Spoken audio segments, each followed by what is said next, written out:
How Ray Ray, the gossiping baker, caused unrest in the hood. In the quaint little town of Maplewood, there lived a 65-year-old widower named Ray Ray. He was the proud owner of Ray Ray's Bakery, a charming little shop known for its mouth-watering pastries and delightful loaves of bread.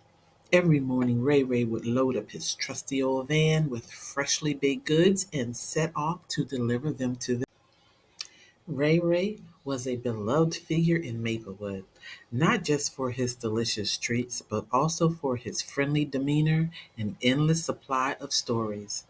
However, there was one small problem Ray Ray had, a bit of a gossiping habit. He loved to chat, and sometimes his stories would get a little out of hand.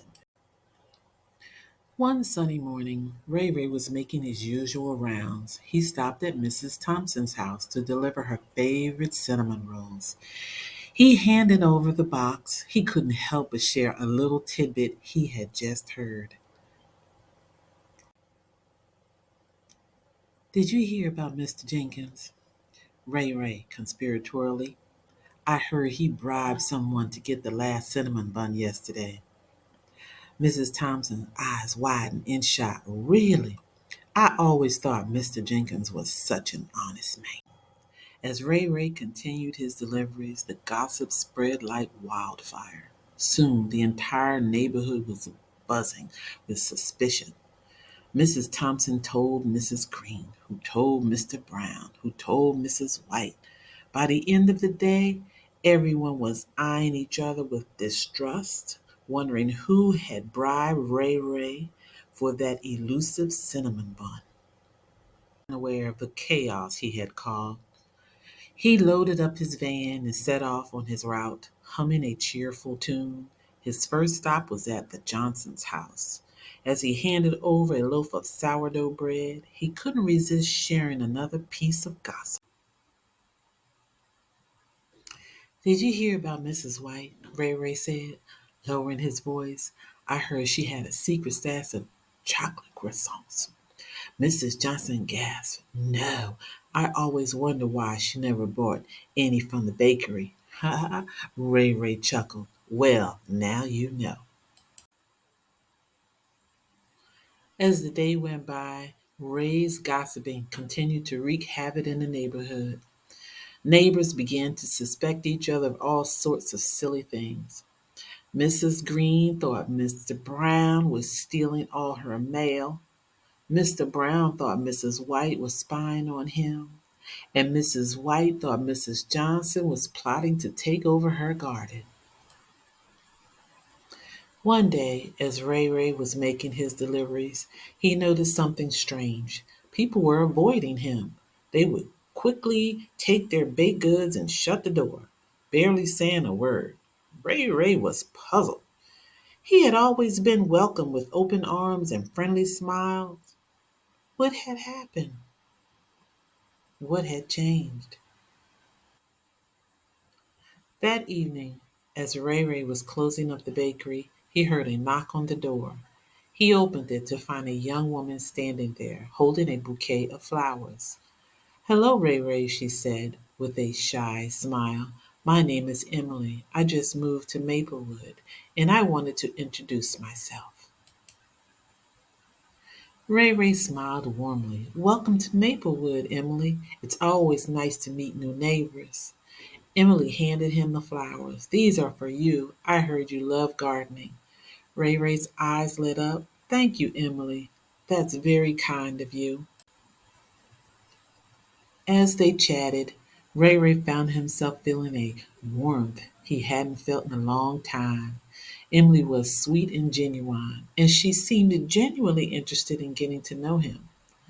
Over the next few weeks, Emily would often stop by the bakery to chat with Ray Ray and to help him with his deliveries. One day, as they were driving through the neighborhood, Emily turned to Ray Ray with a serious expression. Ray Ray, can I ask you something? Of course, Emily. What is it? Why do you gossip so much? Ray Ray was taken aback. I don't know. I guess I just like to talk. Emily nodded. I understand that, but your gossiping is causing a lot of trouble in the neighborhood. People are starting to distrust each other. Ray Ray's heart sank. He had never meant to cause any harm. He just enjoyed sharing stories and connecting with people. But now he realized that his gossiping had gone too far. I'm sorry, Emily, Ray Ray said, his voice trembling. I never meant to hurt anyone. Emily placed a comforting hand on his shoulder. I know, Ray Ray, but maybe it's time to find a new way to connect with people. You have so much to offer. Your baked goods bring so much joy to the neighborhood. Maybe you can focus on that instead. Ray Ray nodded, feeling a sense of relief. You're right, Emily. I'll do better. From that day on, Ray Ray made a conscious effort to stop gossiping. Instead, he focused on spreading joy through his delicious baked goods and kind words. He started organizing community events like baking classes and neighborhood picnics to bring people together in a positive way. As for Emily, she became Ray Ray's closest friend and confidant. She helped him see the good in himself and encouraged him to be the best version of himself. And in return, Ray Ray found a new sense of purpose and happiness. The neighborhood soon noticed the change in Ray Ray. They saw how he had transformed from a gossiping old man to a beloved community leader. And slowly but surely, the trust and camaraderie in Maplewood was restored. One sunny afternoon, as Ray was setting up for the community picnic, he noticed a familiar face in the crowd. It was Mr. Jenkins, holding a plate of freshly baked cinnamon buns. Ray Ray, Mr. Jenkins called out with a grin, I brought these for you. I heard you love cinnamon buns. Ray Ray chuckled. Thank you, Mr. Jenkins. That was very kind of you. As he took a bite of the cinnamon bun, Ray couldn't help but smile. He had come a long way from being a lonely old man who used to gossip as a way to entertain himself. Now he had a community that loved and appreciated him for who he was.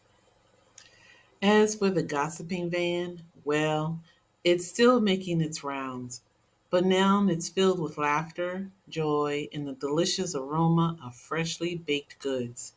And Ray wouldn't have it any other way. We hope you enjoyed our story. Like, share, subscribe. You can also buy me a cup of coffee.